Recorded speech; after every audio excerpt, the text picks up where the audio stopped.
What's up, dudes? Welcome back to another episode of Rhomas Men's Team. Pretty simple. We are a group of guys helping each other make progress towards each other's goals.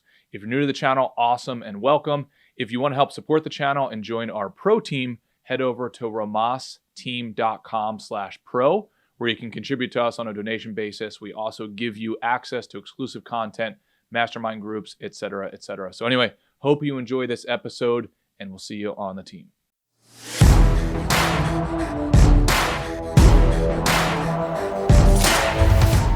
Dudes, we got Mr. Rob here. What's going on, brother? Doing well, man. How are you?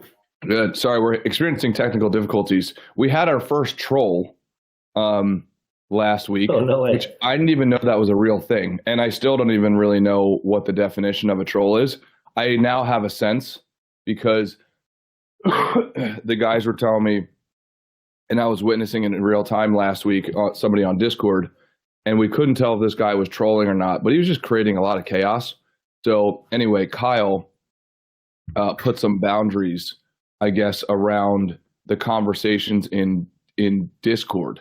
And as a result, now a lot of the guys, I've been trying to work it out the last 10, 15 minutes, a lot of the guys are having trouble getting the link to this on Discord. So and the guy it seemed like relatively upset for me for blocking him on our Discord channel. So he created, I think, two or three more usernames, and he came on and he thought I blocked him. I didn't. It was one of our other guys on here, and I think it was a good call.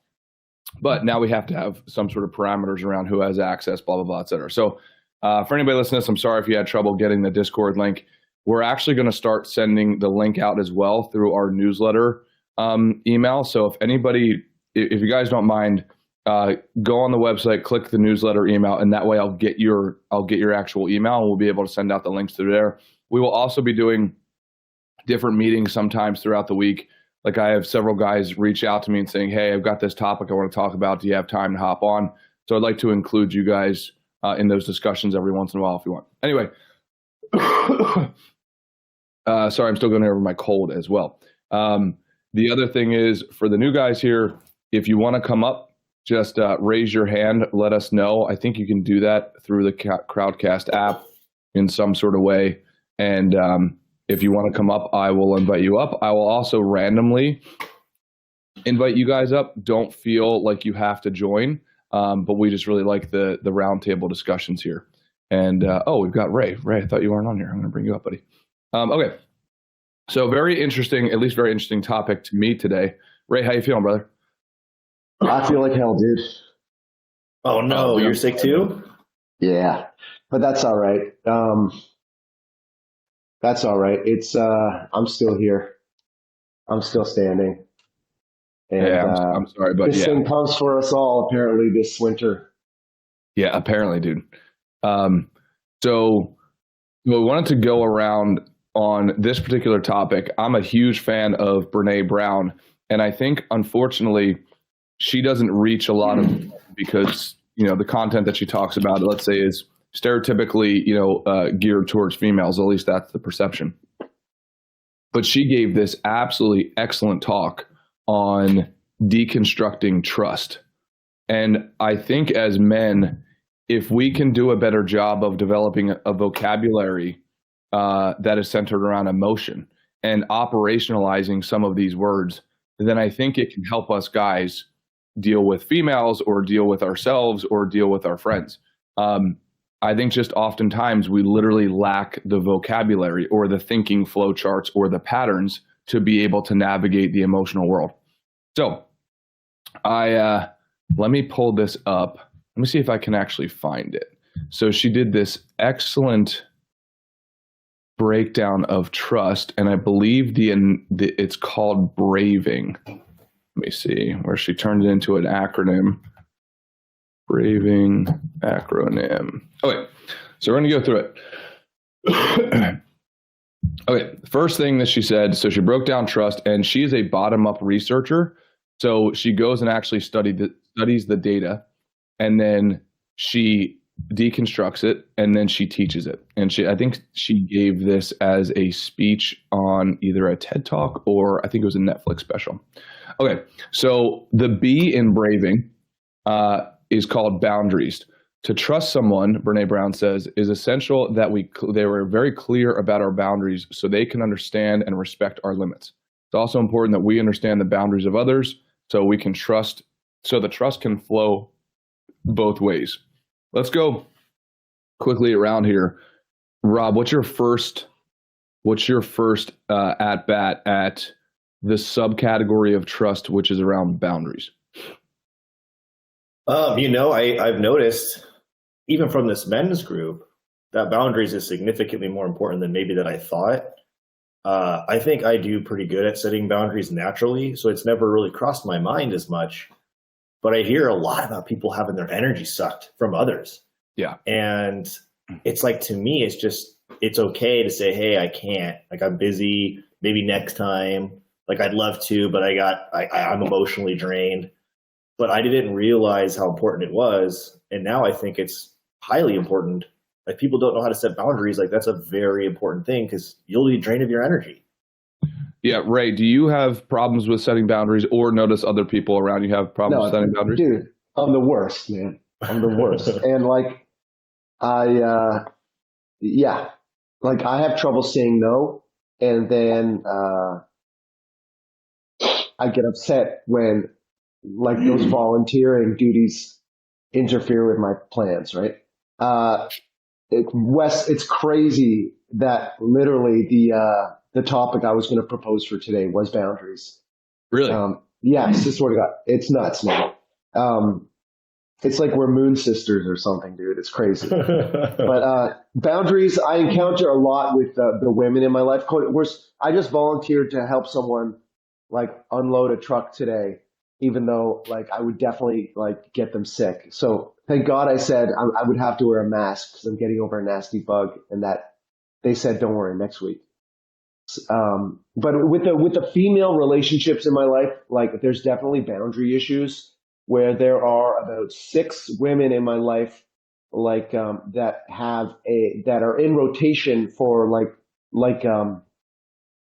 Rob said, that are just like a time and energy suck, where it's like they don't have like a strong man in their life, be it a father or a boyfriend or a husband. And so, like, I find it falls to me to perform that role, whether they lean on me emotionally or lean on me to do chores. And like, my mom is one of those people, and then other female friends of mine.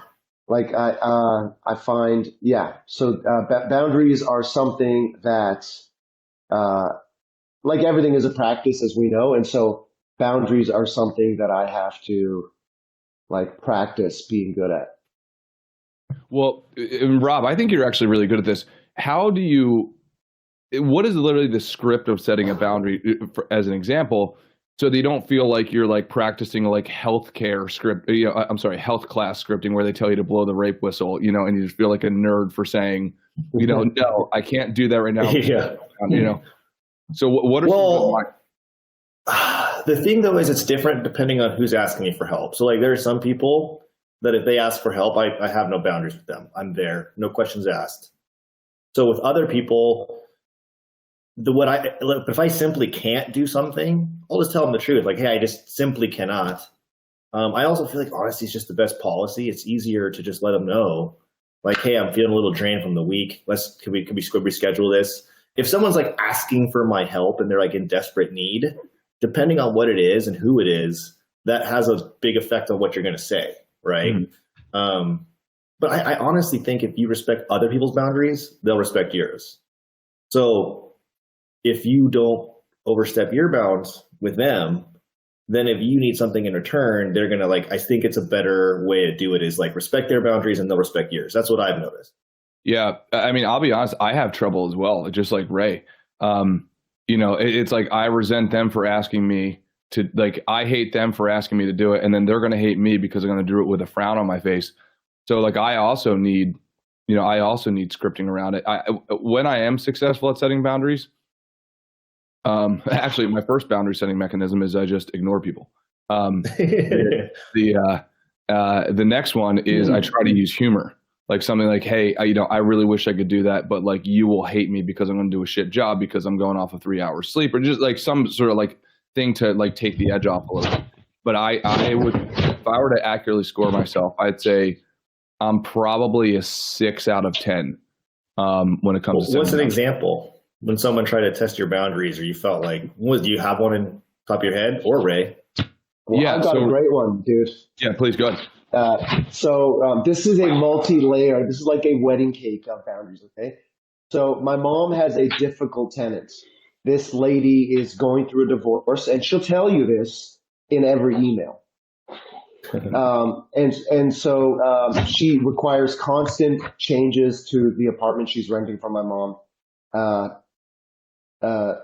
So my mom is like, I can't deal with this person anymore. You have to take care of this for me, please. So I'm like, okay, so this person texts or emails at least once a day, right? And so what is a landlord-tenant relationship? It is a business relationship, right? Different relationships require or have different communication conventions, right?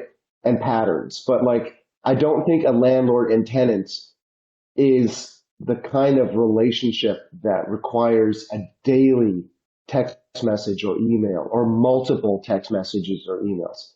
Like, I think there's a boundary issue there, right? And so now she proposed that, oh, why don't I leave my lease early, and then you'll be able to find someone and for a higher price. And so isn't that good for you, right? So, like this kind of language.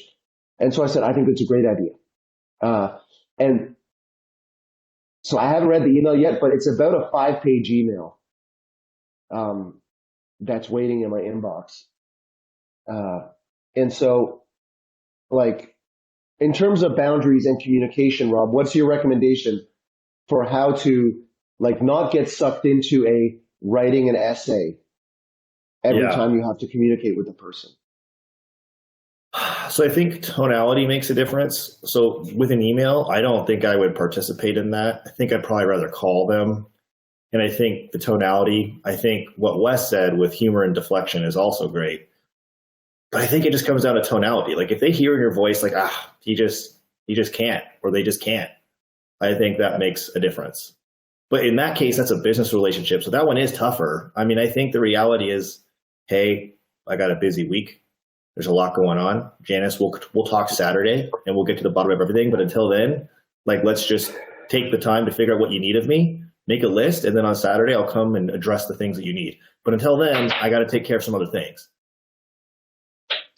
Yeah, and Wes, it's this person works in academia, not in business, and so you know how so I think that kind of that informs my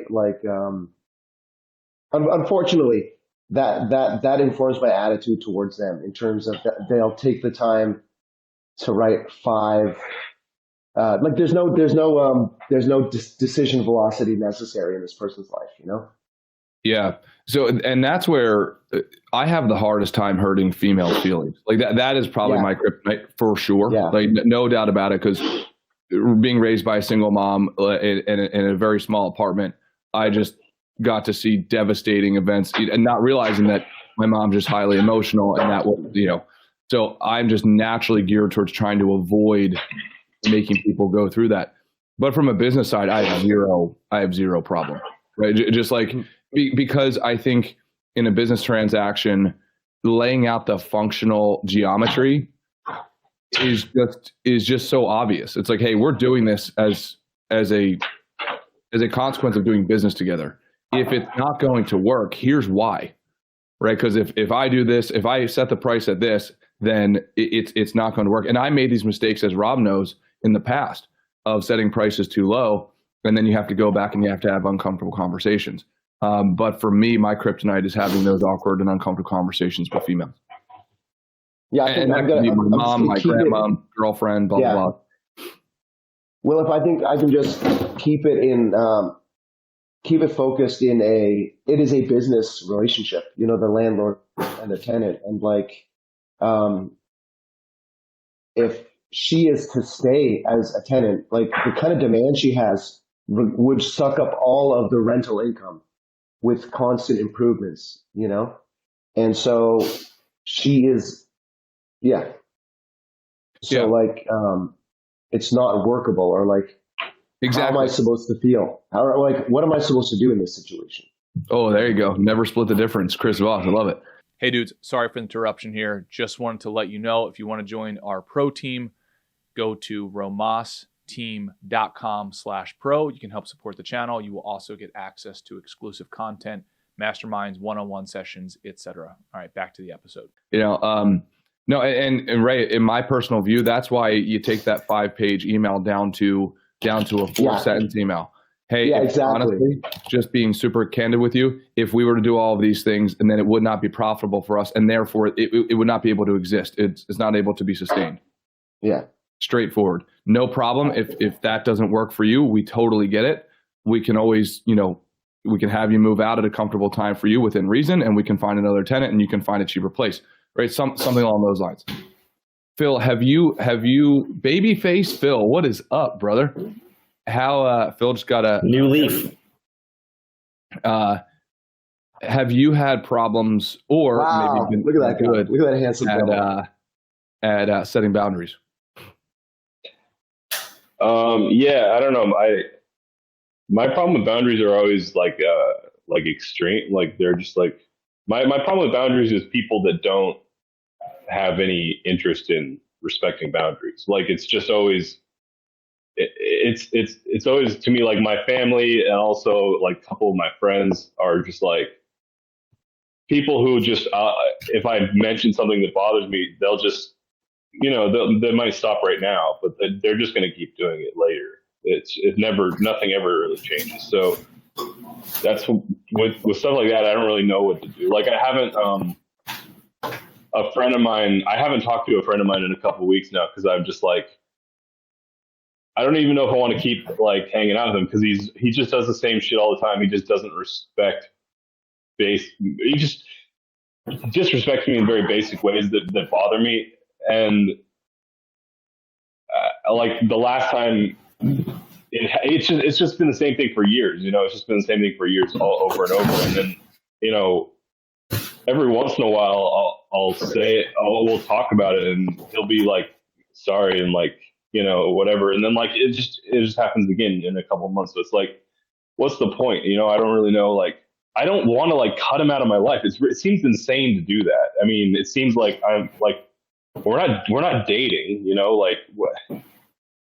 He's just a guy that I like to hang out with, but then he's just an asshole in certain ways. And, I know I'm kind of an asshole too in ways. And I have tried pretty hard to stop doing things that I think bother him. And it's just like when I know it's just going to happen again, like what's the point? Like what do you, I get to the point where I'm like, what even is the boundary if it's just going to keep happening? If he clearly doesn't give a fuck to change anything in the long term. And that's the way my whole family is. My family's just like, if I point out something, they'll be like, okay, sorry about that. And then they don't care to think about it in the long term. They're just going to keep doing it. Bless you. Thank you. Well, I wonder, Phil, how much of it, because I think we all do this. By the way, you're really good at setting boundaries, because that troll who was on our Discord, I think you sent the message, shut the fuck up. Guys, I just got to say this to anyone who's involved in that listening. Stop feeding fucking obvious trolls. What the fuck was that, guys? That was like a day long taking a very obvious troll serious. It was very obvious within 5 messages, all right? It's so obvious when someone's trolling, because he's saying things that are completely incoherent, and he's jumping from either he has serious mental problems or he's a troll. He's most likely a troll. Stop fucking talking to him. Stop taking him seriously. That shit was pissing me off. I was like, what are you guys doing? Wasting your time with this person who's very obviously not sincere. We can't be doing that shit, guys. Well, it's ridiculous. To be fair, completely my fault, because it felt to me like, let's say there was a 7% probability that it was some sort of mental illness or severe lack of social awareness, then I knew that the risk of me catering to that would be me looking naive and stupid, which I'll take every day of the week if it means that in that 5 to 7% probability that the guy's just having trouble communicating. Do you know what I mean? Yeah. That if we get through so I wanted to severely over-index. But then, eventually it started getting disrespectful to the guys, and that's just obviously unacceptable. And I think one guy who's on here now is the one who banned him, which I think was a really good call because I woke up the next morning and he was not there. So I appreciate the guy who took action on it once he decided that. So we're protecting we're protecting the safety of his family and his identity by not mentioning him. Yeah, he's a jacked. My hypothesis is he's a jacked OG of this team. Okay, so that sets the boundaries. Okay, so now moving on to the next letter of the acronym for Brene Brown. The next one is accountability. So again, when we're talking about trusting or not trusting, it's not a blanket statement. It's not, I just trust you or don't trust you. It's like, well, how so? Maybe you don't trust that I set proper boundaries, or maybe I don't trust that you respect those boundaries. The next thing is, do I trust whether or not you can be accountable or I can be accountable? So it says we trust people who own their mistakes, apologize, and make amends. But others can only do that if we allow them. If we immediately write someone off when they make a mistake or stop talking to them, we don't give them the chance to step into their accountability. This goes both ways in a relationship. When we make mistakes, we need to let the other people know that we acknowledge the mistake and say sorry, and vice versa. So I'll pause there. Rob, what are your thoughts? I think this one's big for relationships. Like if you swallow your pride and like genuinely apologize to someone, even if they maybe made a mistake, what I realized is that some people are just easier. It's easier for them to apologize. Like it's easy for me to apologize because I realize it makes everything better. But then I realized when I start to do it more, people reciprocate it and the relationship gets better over time. Like Corey is a perfect example of that for those who are aware. Like it's just not worth holding a grudge. And if you made a mistake because your limbic system or prefrontal cortex, as you always say, was just doing stupid things, like just own it and move on. It's not worth holding that because then it's like a little interaction that someone you care about affects you for like 3 days and it could have been addressed in like 30 seconds and now your entire week is ruined. Right. Do you have a one-liner that you use for apologies by any chance? Well, a lot of times I'll just say like you kind of did with the boundaries, like, yo, I'm an idiot. You know, I'm stupid. You know, I love you. Like that was just dumb, bro. Like I apologize. Or with a female, you know, it's got to be a little bit different, obviously. But that being said, I'm quick to apologize because I don't want anyone to feel upset over something I did when I didn't even mean it. Because that's a pretty interesting perfect. I like what you're saying there. The speed helps as well. So not waiting 3 weeks to apologize or sometimes 3 years, but doing it within 3 seconds. I have found a line to be really effective, which is, hey, I'm really sorry. I honestly messed up. I made a mistake. But I know if I were on the other side, if someone would do that to me, it'd feel horrible. Something along those lines. I also think there's a difference when you're keeping somebody else accountable or yourself accountable when violating someone. I think it's really important to look at the flow chart and define whether or not it was intentional. I think that is a massive, massive, massive distinction. And I am a jerk when it comes to that. It's like, hold on, wait a second. Before we get to the apology level, right? Because some people, like you said, Rob, they have a really easy time apologizing. But it's like, I need to first define, were you intentionally trying to hurt me? Or was this just, some sort of flop? Because if you were intentionally trying to hurt me, there might be more consequences than just, you have to apologize. And temporarily trying to hurt you? What'd you say? Temporarily trying to hurt you. They want to hurt you in that moment. Thank you for that. That's actually a really good distinction. Because prior to that, I think I had more of like an absolute type of mindset, like binary, were you trying to hurt me, yes or no? But I think the temporary thing is pretty interesting. Ray, what are your thoughts? All great things, guys. I'm just kind of like flooded with all the different beefs I have going on, and how much easier it would be if I had just been the first to apologize, like, it's happened a couple of times, more recently where I've gotten into like a 3-way feud. And if I just apologize, to all parties rather than trying to coordinate who should be apologizing first, if I just apologize, it usually ends the feud, and being hung up on this, like, I require justice before I can move forward. I mean, when you're dealing with human beings, and the ones I'm related to anyway, you're never going to get that sense of justice. So I should seek just my own peace of mind, I guess, as the real prize, right? Rather than like keeping score of who owes me what apology. If I can just like focus on keeping a peace of mind so that I can really stick to my program and achieve what I want to achieve, I think that's what comes to mind for me. Yeah, love it. Phil, what's your perspective, brother? I don't know. I don't know. I don't know if I really understand this stuff too much. I kind of wanted to read out someone in the chat. Kyle said, "My wife is the worst when admitting her fault. 95% of the time, she doesn't own up to her mistakes, which then causes a major fight. Versus when she owns up to her fault, we can move on instantly, and it's not a problem." Let me pause you real quick, Phil. Kyle's new, so you might have to take it easy on him. And Kyle, just so you know, Phil is the most transparent man on this earth, which is why I love him. So, Phil, please proceed. Sorry, Kyle, like run for cover from your wife, dude. All right. Well, see, Wes is kind of good about being nice about it, but Ray's just, another situation.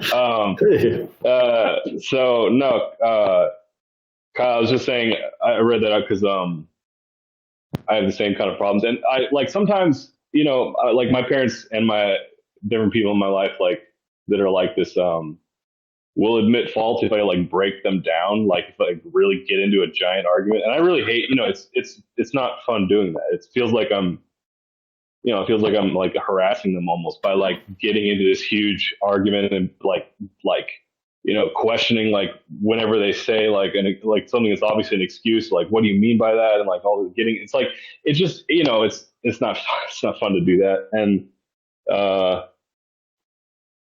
don't know. I always wonder like especially like with my parents, they're very like kind of always seriously like excessively guarding themselves in every way. Like they always lie is like a form of self-defense kind of, because they don't like to just be honest about uncomfortable stuff. And so there's like this bipolar quality to it. It's like, I know that they know the truth, but they'll never say it unless I do that, like unless they like break down or whatever, we get into a huge fight. But like, so it's just, to me, I don't know, that always causes for me like just this huge compulsion in my brain about like honesty and trust. And like, I think that's maybe partially why I'm kind of like a little bit pretty excessive with being straightforward, is because like, I don't know, I have like a lot of compulsions about like being dishonest and stuff. Like for a long time, I really didn't like even innuendo or even like sugarcoating things, because it just makes me feel like people, like we're not being honest. And, it really drives me crazy because my parents are so dishonest all the time, I guess. I don't know what my freaking point is here, but I guess my point, what I wanted to say is like, for anyone, if anyone has any thoughts on this, like, is there a way to get to the truth without it being excruciating? Because I don't like beating people over the head with like, getting into these arguments and stuff, but like, also I can't really deal with the dishonesty. It drives me insane, Yeah, Ray, please go ahead, because I've got a really good antidote to this that's been helpful for me at least. So Ray, go ahead, brother. I think something that's hard to practice, man, is like true serenity. True serenity is walking away from an argument when you know you're right. So they're shouting the wrong, and you just let them keep shouting it. and you just walk away. Wes, go ahead. So I have found this particular tool to be really helpful. My girlfriend and I, we have arguments. Sometimes that takes a lot of time. So what we've implemented probably a month ago, which has been really helpful ever since, is having an agreements list that we share through Apple Notes. And it's somewhat sacred in the sense that it's hard to penetrate to get into that list, if that makes sense. You don't want it to be 1,000 items, in other words. So it's like, okay, what are the pure agreements that we have that we're going to write down and that we're sharing with each other? It shouldn't be 25. It should be probably less than 10. So that way, and we have dates to them. So that way, if we're going to critique someone in a tough way and hold them accountable, the first thing that we're to ask ourselves is it on the list? And if it's not, then the first discussion is to be, hey, I was thinking about this. I was almost getting resentful, but I realized this thing that I would have been wanting, I didn't articulate to you. So can we have a conversation about putting this particular thing on the agreements list? Does that make sense? So she has a son and he plays basketball. Right now, it's not on the agreements list for me to attend a certain percentage of his basketball games. Let's assume that she wants me to do that. But rather than her getting level 10 mad at me if I don't go one of his basketball games, if that makes sense, her first conversation to me is, hey, I've now discovered it's really important for me to have you at those games a certain percentage of the time. Do you agree to that? And is it so important that we actually can put it on our list? Dude, that list, I'm convinced has saved our relationship. Because how often is it so easy for us to just bring up when we're upset some random thing? It's like, well, you said you would do this. It's like, yeah, I said that in 1985. A lot of shit has changed. I've also done a lot of other shit since now and then. So and by the way, so have you, So I noticed that we kept on getting in arguments around that. So I wonder if a tool like that could be implemented in a lot of guys' lives. Super nice. Dude, it's there's just there's no resources for this for people. There's no resources. Wait, what do you mean there's no resources? What do you mean? This is a very helpful exercise, but there's no one to explain it to us or share it with us or post it. There's no how-to guide. Like he stumbled upon it, or I don't know how he figured it out, but I think that's great. Because then you can have a structure to any disagreement. There's a structure there. It's not going off a million different tangents. You can limit what you're arguing about. Yeah. I think stuff like that is really great. I think stuff, I feel like Wes, you've said stuff like similar stuff to this a lot throughout the years of this thing. And I always think it's very interesting how resistant people are to stuff like this, because it's people will say it's unnatural, because it kind of sounds like you're signing like a business contract with your girlfriend or your spouse, and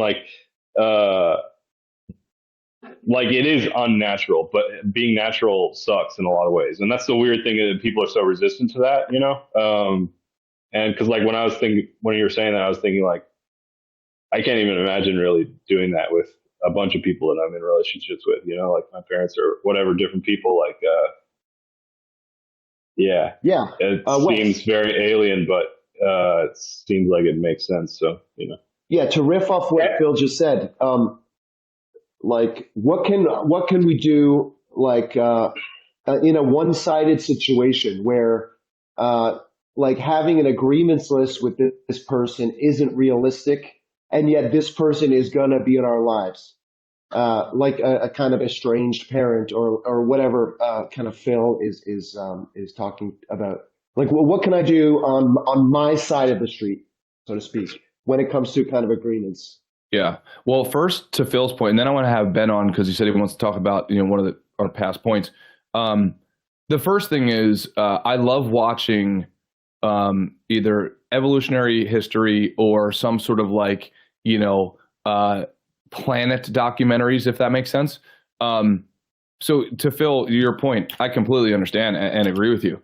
What is natural is if you ever watch chimpanzees, they just rip each other's fucking limbs off, right? Or a lion, when it's upset with another lion, it will just hit it in the face with its claws. that's what I wish most people would understand. It's like, that's our natural animalistic state. So for people who kind of push against me, and Phil, by the way, I'm not saying that you are pushing against me, but the people who are pushing against you who might say, hey, well, that's weird. That's not natural. It's like, yeah, well, the fact that I'm not punching you in the face right now, like, that's the natural, like, resolution to this. But we've agreed as humans implicitly that we're not going to do that. So we need to have some sort of tools. And honestly, if you're not up for using those tools, to Ray, to your point, I think way more relationships are significantly more negotiable than you might think. Hey, just real quickly, because I wanted to ask this question. I feel like this is a perfect opportunity, not to derail the conversation, but so why do you think that we're built to not want to swallow our pride? Like, to Kyle's point, why are some people so bad at it? Oh, because it displays that you're reducing your level in the hierarchy. It's just I don't think it's even. Well, I think ideas are kind of like tribes. Also, when ideas are like separate tribes in your mind. When you believe an idea, you're like, no, this is, you believe it, and I would only believe it because that's right. Obviously, my ego is going to say that. I only believe things that make sense, that are correct. So if I believe this, and then I have to disagree with it, especially publicly. Like, I think most people, when they change their minds, they'll get into an interaction, and then they'll like realize after thinking about it, like, oh, I was totally wrong, and they'll change their minds, but they'll try to change their minds in a way that no one really realizes, because that's the hardest part, is like publicly, that's the hardest part for your ego. Yeah, I totally agree with both of you guys and what Gunther is saying as well. I personally think if you follow the chain of events, like psychologically and the hormone cascades, et cetera, it is, I am wrong. I know that I'm wrong. If I admit that I'm wrong to my peer, he now has one more point above me, and I go below him. The more I go down the list, and I could get kicked out of the tribe, but then I will die. Like, for me, every time I've dissected where my fear is from, it always comes back to I'm in some way getting kicked out of the tribe, and because humans are social creatures, I rely on that tribe for survival, and I might be kicked out tomorrow and die. Ray, what's your perspective? Yeah, I think that makes a lot of sense to me. Like, Rob, anything like that, I think of the lizard brain kind of dominating when we can't swallow our pride. And so I just think back to what were the circumstances of our existence when that part of the brain ruled us, right? Before we had the advanced cognition of the frontal lobe. And I suppose, living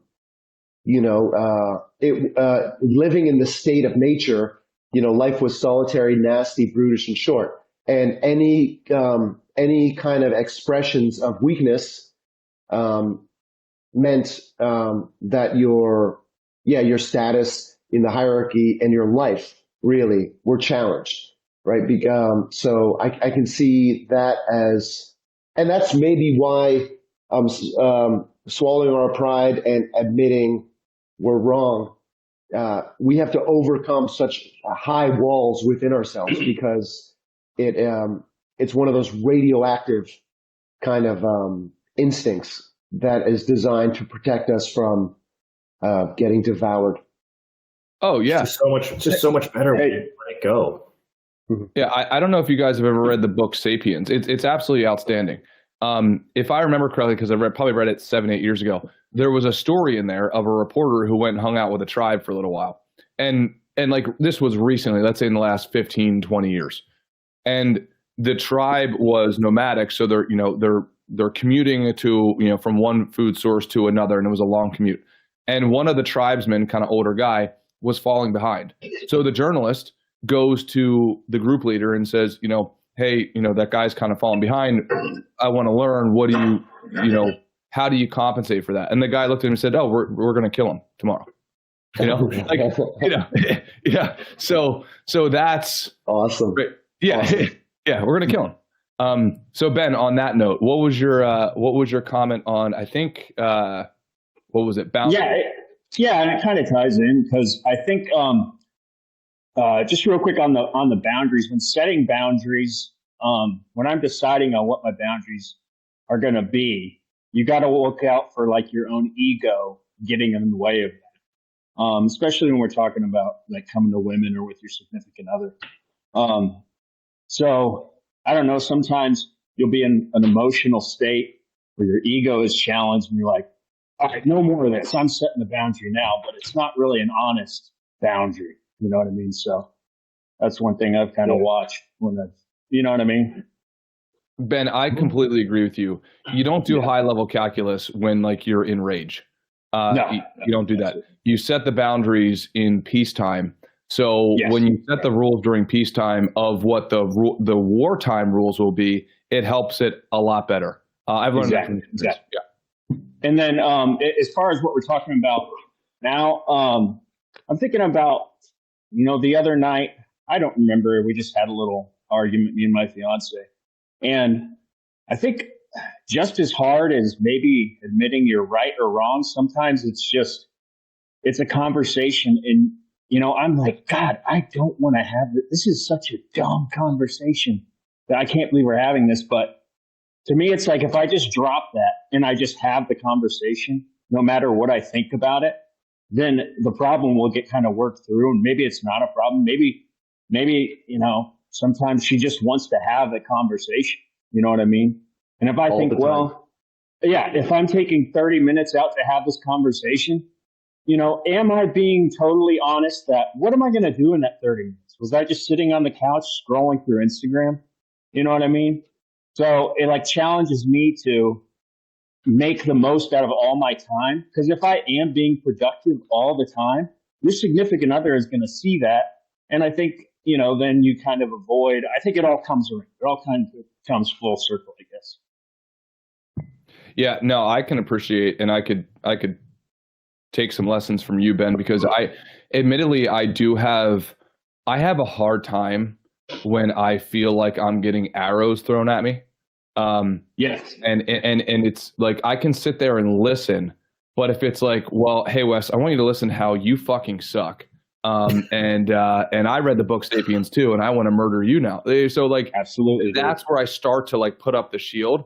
But admittedly, I wonder if taking your, like, well, let me ask you, how do you react in that where it's not more of a neutral, let's say complaining or venting, it's more of like a very to the decimal precisely aimed at you sort of critique?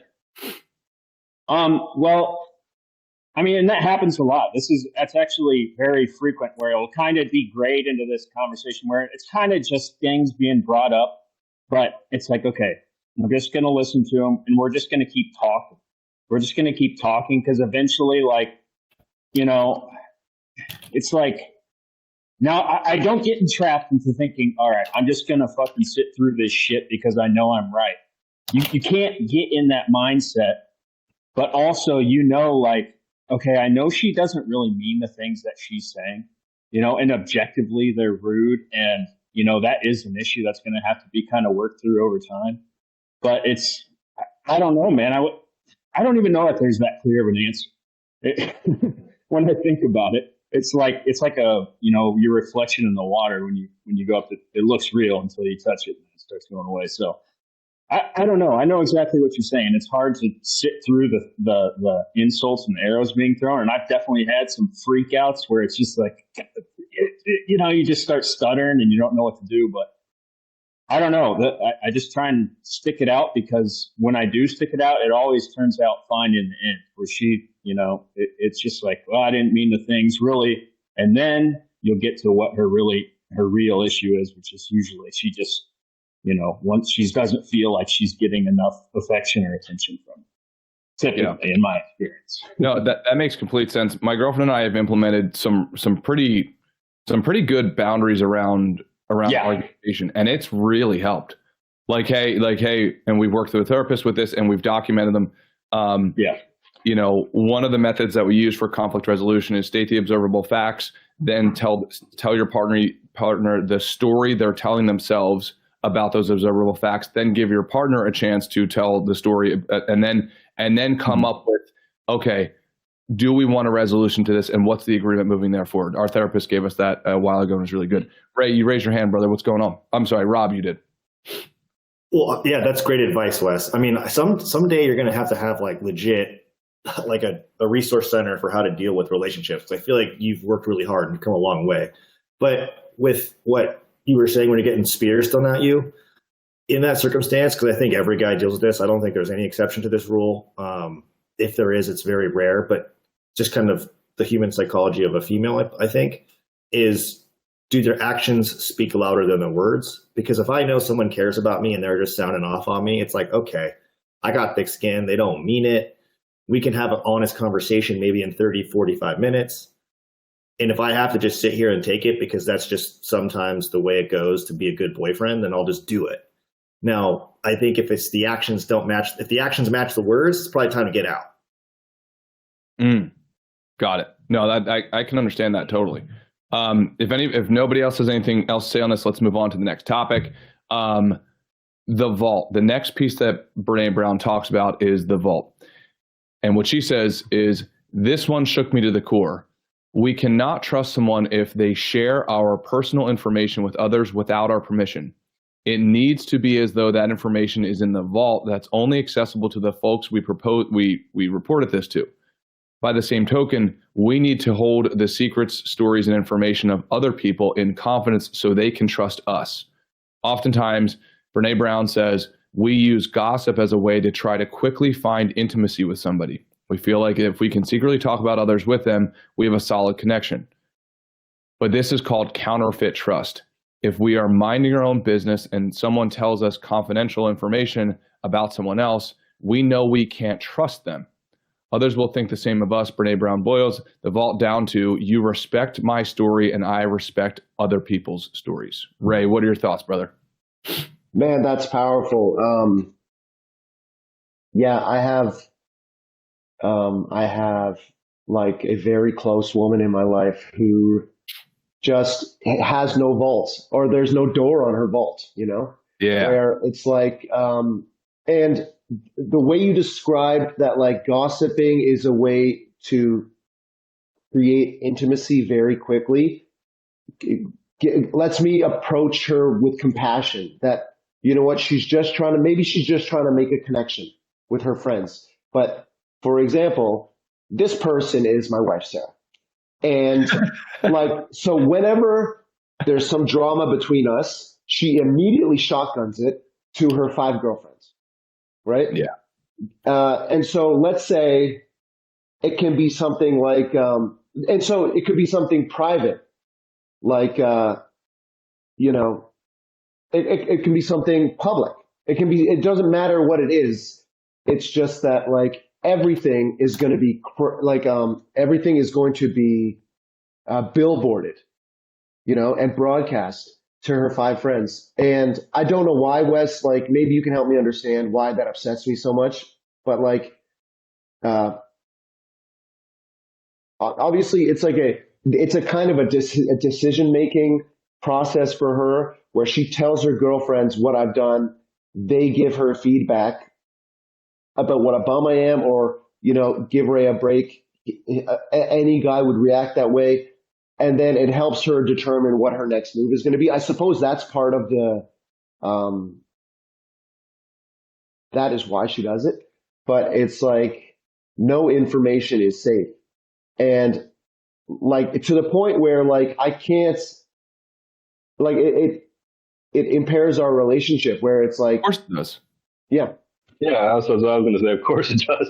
Of course, like, if you're, it makes it, I'm sure if I were in your shoes, I would feel like everything I ever do or say to my wife is being judged by 6 people. It's 5 of which I'm not in an intimate relationship with. So that's insane. That's a crazy situation to be in. That's a really unfair situation to be in. Yeah. And I mean, I'm not a victim or anything, don't get me wrong. I'm just like, I'm a high, and you know, it serves as a lesson for me. Next time, I think it's okay to share some. For example, like we're all friends in common, and so, like, you know, so I'm friends with the husband and the wife over here, and the husband and the wife over there. And if the husband has a drinking or drug problem, but he's also the stockbroker for this group of friends, right? Like, you know what I mean? Like, yep. Gossiping about his personal challenges with addiction can have ripple effects into his ability to provide for his family if that information is told to the wrong people, right? And so it's just like I feel like, and I understand the thrill of gossiping, you know, like, oh, did you hear the latest scandal, you know? But I guess it's the real world effects. It doesn't usually end someone's career, but it harms their feelings, right? So yeah.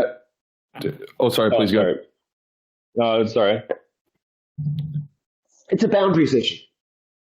Yeah. You so can go ahead, Wes, if you want to. All right, thanks, brother. My personal opinion on that, Ray, is, and this is nothing, not even speaking to your situation, but this is so obvious. Where if you invert the question, it's like, when would it not be a problem? Like clearly, this is obviously a matter of function versus dysfunction. Not only when you distribute. Well, I guess the answer is it would not be a problem if the information is positive, but very rarely is gossip positive.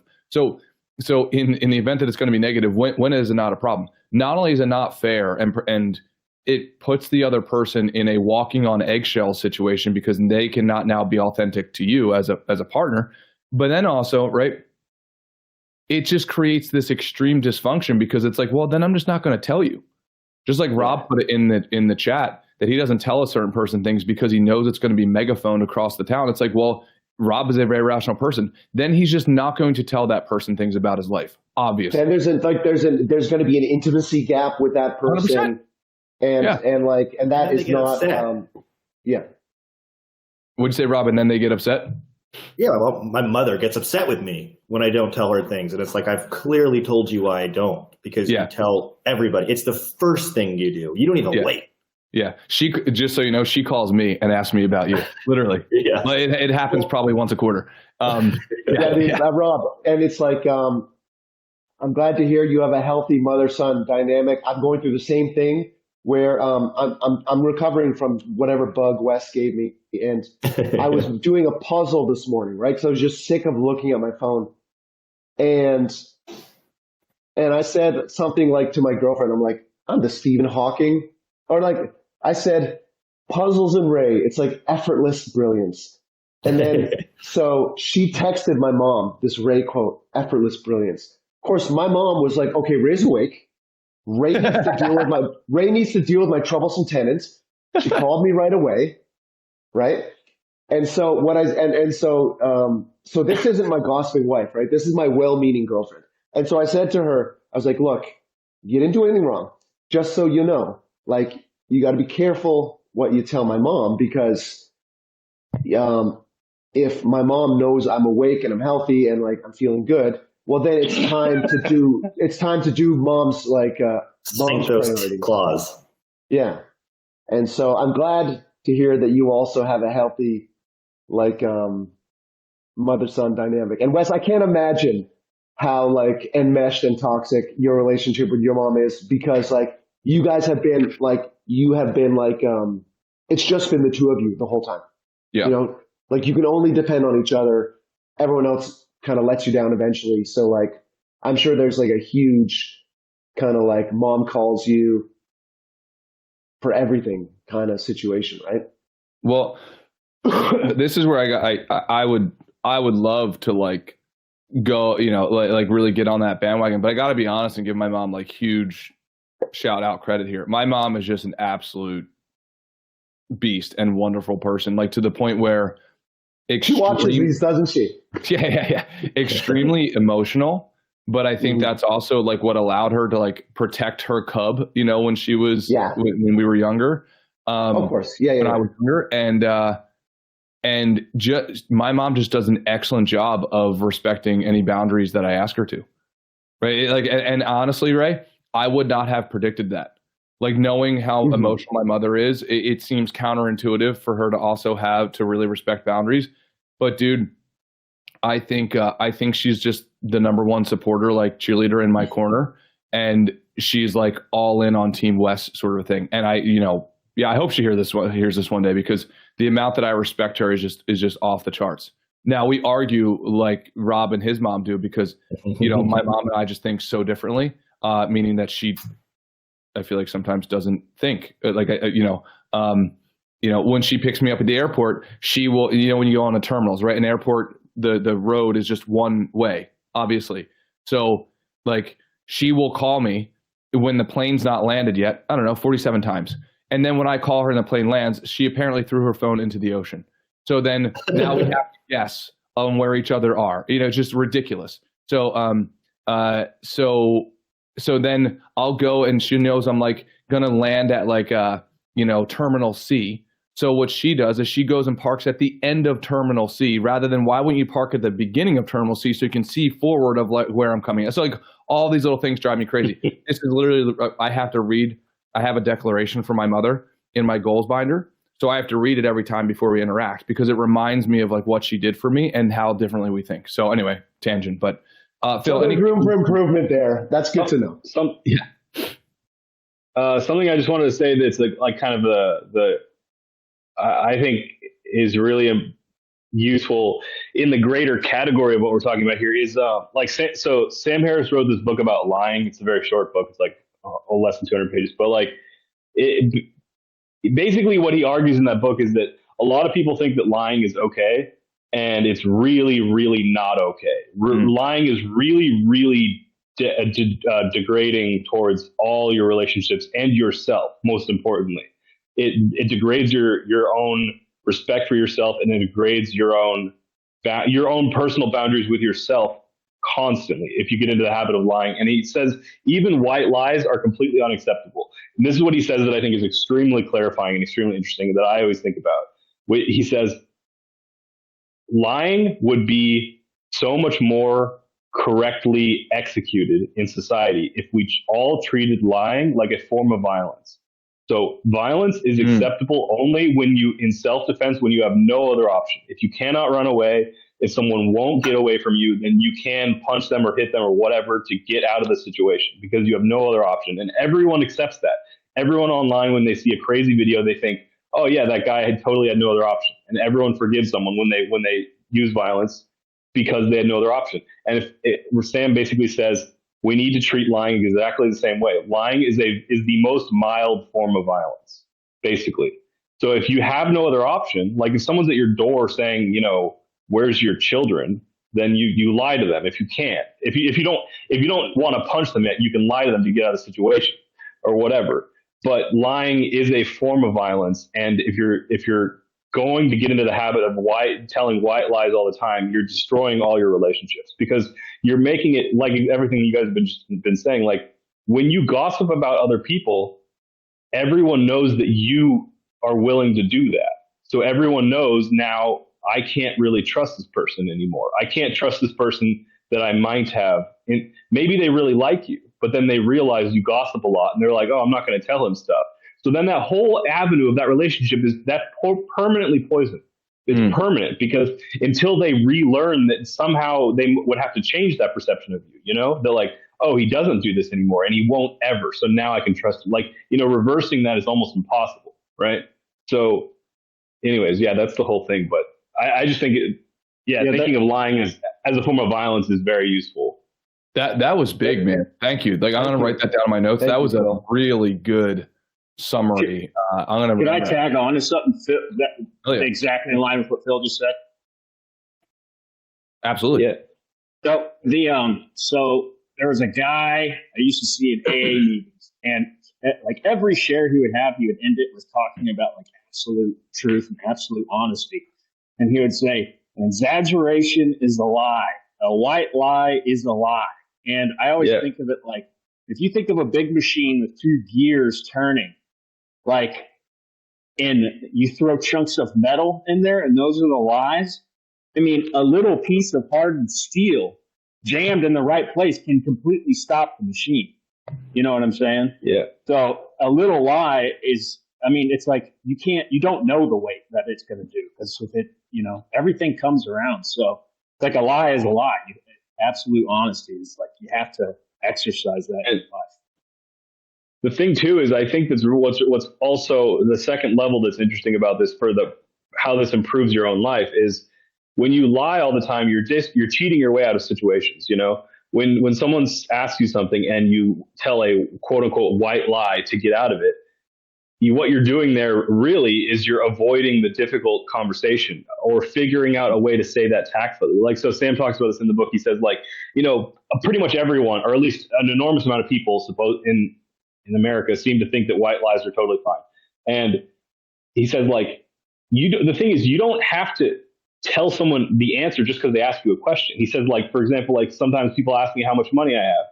I'm not going to tell them, but I don't have to lie to get out of that. I can say, I don't want to tell you, like, that's the thing is, like, when you're in this habit of white lying all the time, it's like, you can think like, well, it's just so uncomfortable to say, I don't want to tell you, but there shouldn't be a reason to be uncomfortable about that. It's your money. It's your privacy. You cannot tell someone how much money you have. And it's the same way for every uncomfortable conversation. We can figure out ways to solve these problems if we stop avoiding them by lying, Yeah. Yeah. Well, and let me say this. You guys are so important to me because one of the visions that we had in creating this was almost like a man church.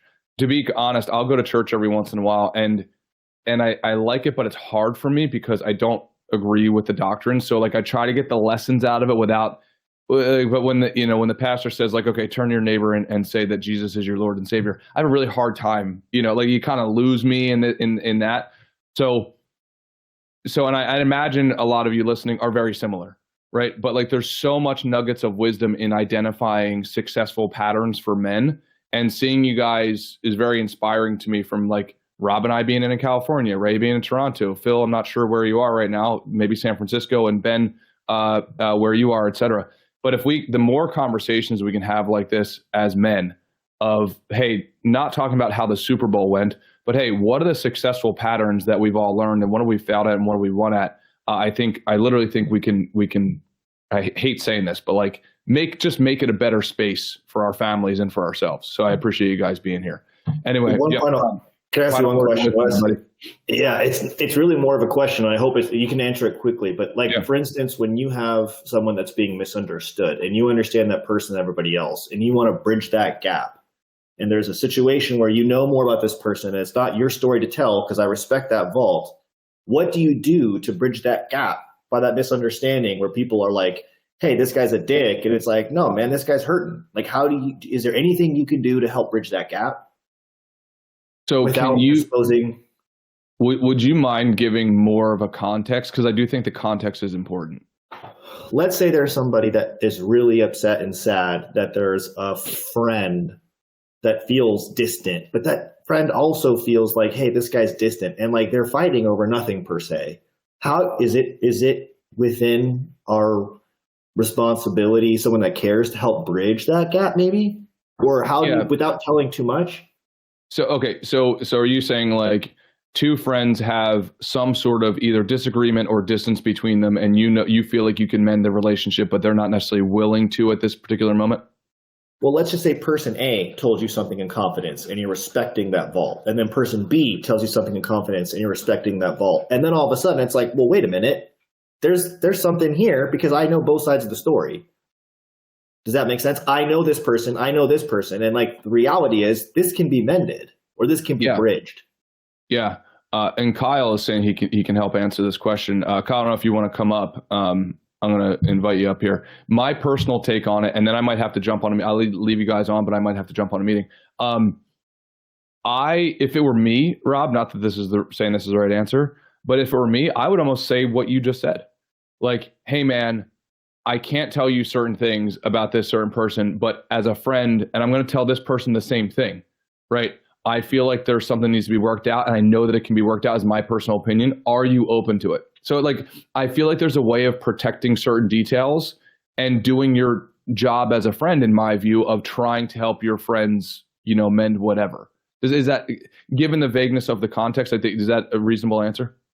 That makes sense. I mean, I guess I wish I had a more specific example, but sometimes I feel like there are people that are misunderstood because they're not being honest with other people, but you know the truth. And it's like you're torn because you want to tell these other people how they're feeling and what they're going through, but you can't because this person told you that in confidence. Oh, dude. Well, I will tell you this. I've had some really good I read, what was it? Ray Dalio talked about like, radical candor.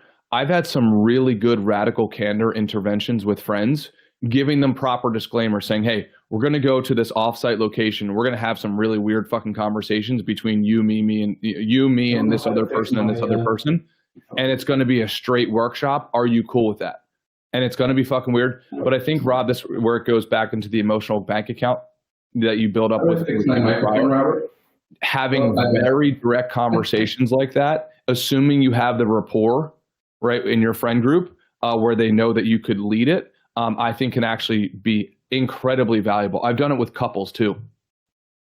Yeah. So I would say give it a shot, and I think you have enough judgment to be able to pull that off. Yeah, I appreciate it. That's great advice. Thank you for sharing. Anyway, dude, absolutely. I love you, dudes. We'll go through the remainder of Brene Brown's braving acronym for trust.